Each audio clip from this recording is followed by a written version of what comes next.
my book that I chose was The Hunger Games. And as a history teacher, you might not think that a book set in the future would be good to include in a unit in history. However, I would include this, as taught in part one, into a Roman unit.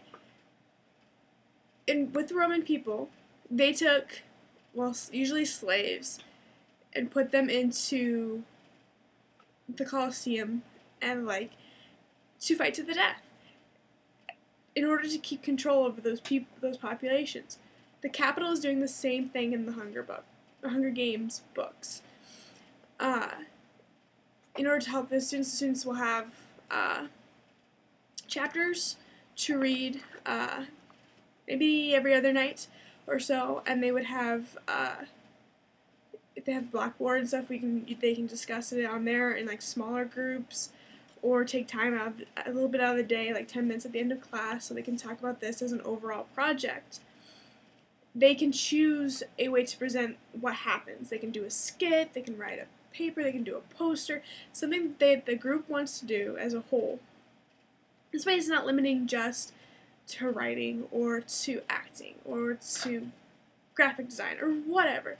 It taps into all the different types of learning, all of the different ways of expression, and if someone can't write, like they have dysgraphia or some the like, they have other options.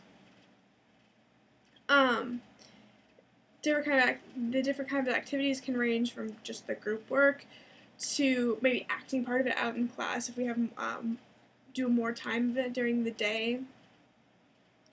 Draw comparison charts, note organizers,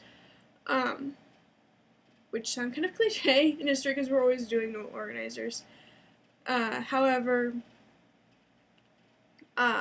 it would really help with like accounts from the Colosseum. Also, they could tie it into, especially if you're doing it around February, which would be great. It would be like epic.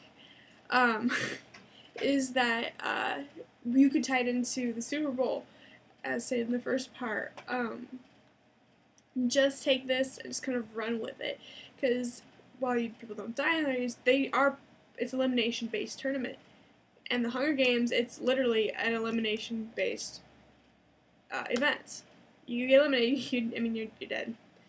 No, you're not. You can draw those comparisons, and it also relates a lot more to the students modern day than the gladiators do, because everyone's watching the Super Bowl, especially high school boys. So you can use different articles about the Super Bowl, different accounts of Colosseum, even Roman law can apply and be compared to this.